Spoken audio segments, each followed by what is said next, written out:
Hi everyone, our story today is called The Kitten Who Thought He Was a Mouse. It was written by Miriam Norton and illustrated by Garth Williams. There were 5 Miggses, Mother and Father Miggs, and Lester and 2 sisters.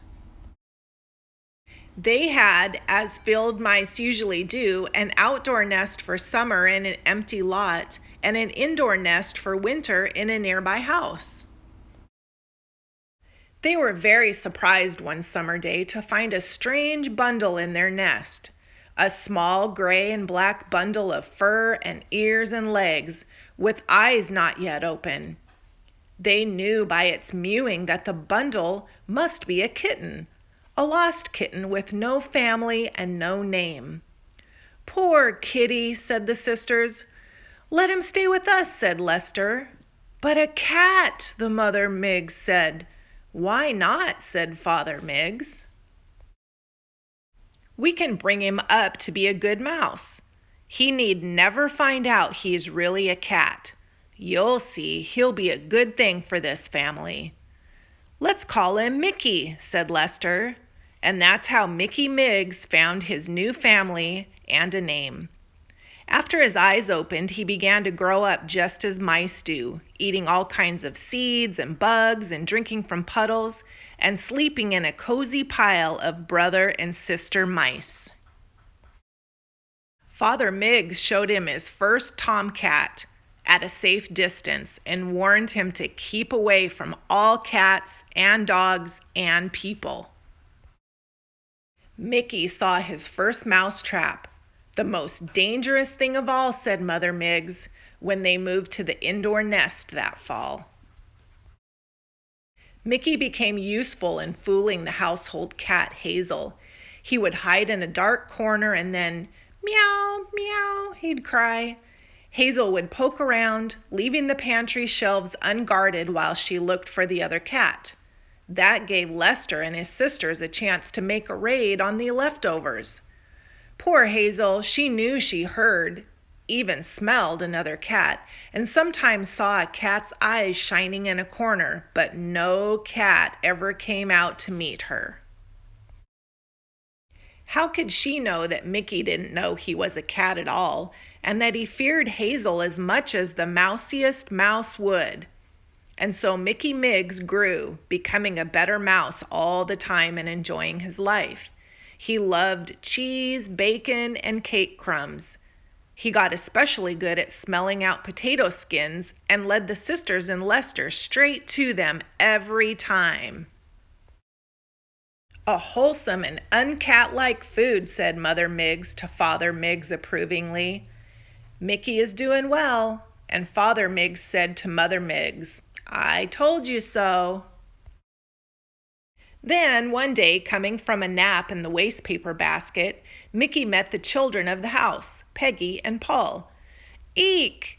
Mickey squeaked in terror. He dashed along the walls of the room looking for his mouse hole.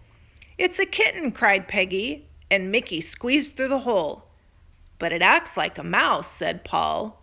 The children could not understand why the kitten had been so mouse-like, but they decided to try to make friends with him. That night, as Mickey came out of his hole, he nearly tripped over something lying right there in front of him. He sniffed at it. It was a dish, and in the dish was something to drink. "What is it?" asked Mickey. Lester didn't know, but timidly tried a little. "No good," he said, shaking his whiskers. Mickey tried it, tried some more, then some more, and some more and more and more until it was all gone. He said, "what wonderful stuff." "It's probably poison and you'll get sick," said Lester disgustedly. But it wasn't poison, and Mickey had a lovely feeling in his stomach from drinking it. It was milk, of course. And every night that week, Mickey found a saucer of milk outside that same hole. He lapped up every drop. He drank it," cried Peggy and Paul happily each morning. They began to set out a saucer full in the daytime, too. At first, Mickey could drink the whole milk only when he was sure Peggy and Paul were nowhere around. But soon he grew bolder and began to trust them in the room with him. And soon he began to let them come nearer and nearer and nearer still. Then one day he found himself scooped up and held in Peggy's arms. He didn't feel scared. He felt fine. And he felt a strange noise rumble up his back and all through him. It was Mickey's first purr. Peggy and Paul took Mickey to a shiny glass on the wall and held him close in front of it. Mickey, who had never seen a mirror, saw a cat staring at him there. A cat in Paul's arms where he thought he was. He began to cry, and his cry, instead of being a squeak, was a mewing wail. Finally, Mickey began to understand that he was not a mouse like Lester and his sisters, but a cat like Hazel. He stayed with Peggy and Paul that night, trying not to be afraid of his own cat self. He still didn't quite believe it all, however, and next morning he crept back through his old hole straight to Mother Miggs. "Am I really a cat?" he cried. "Yes," said Mother Miggs sadly, and she told him the whole story of how he was adopted and brought up as a mouse. "We loved you and wanted you to love us," she explained. "It was the only safe and fair way to bring you up." After talking with Mother Miggs, Mickey decided to be a cat in all ways. He now lives with Peggy and Paul, who also love him and who can give him lots of good milk and who aren't afraid of his purr or his meow. Mickey can't really forget his upbringing, however. He takes an old rubber mouse of Peggy's to bed with him.